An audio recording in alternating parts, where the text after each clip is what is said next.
All right, so before we get to making the website, let's start with the prerequisites. From the previous video, you should already have a GitHub account, Windows terminal installed, Git installed, an SSH key added to your GitHub account via the terminal, and then finally have installed Microsoft Visual Studio Code. Right, assuming this is all done, let's go ahead and make our website. So on GitHub, you're going to click on this plus guy here. Let me make it a bit bigger for you guys. And click New Repository. Now over here, this name will be part of at the ending of your URL if you use GitHub domains. If you use a custom domain, it doesn't really matter. But let's just go with my is a bit cringy. Example website.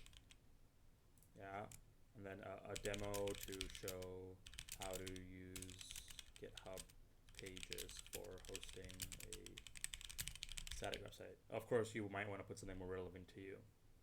And then the important thing is to initialize it with a README so you can clone it immediately. So once the repository is created, you'll have something like this. It's very empty. We will first now go to settings and enable GitHub pages. So in settings, you'll have a place somewhere here called pages.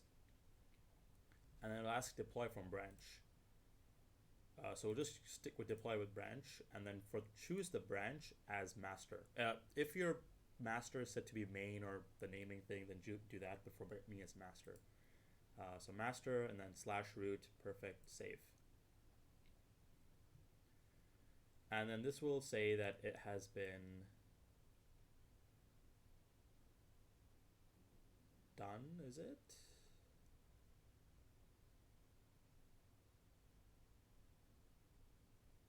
Yeah, seems so. All right, let's go back here. And now we need to actually add some code into it.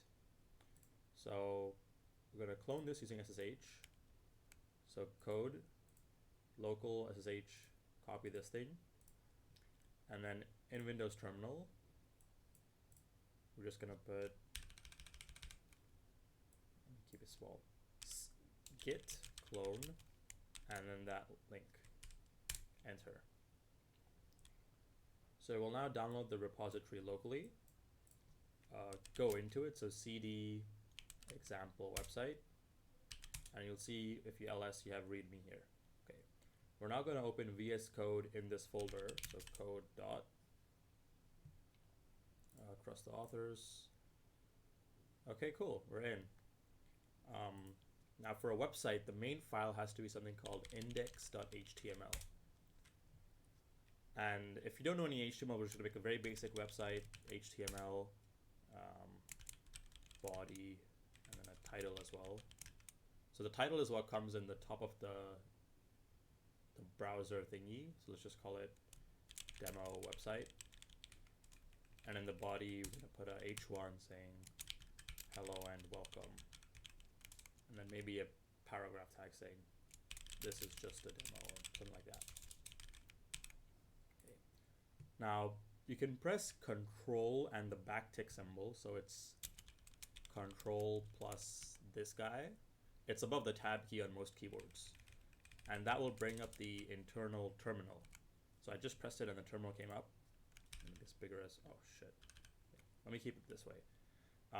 And then this file is newly created, but to actually add it to the, so if you type git status, this is the status of the current git project. It'll say this file is .tracked. So I just press git add dot. This will add all the files into the tracking. And then you save it with some message. So git commit first index.html. And now you can do git push. These are the only 3 Git commands you will need to know for just a basic website.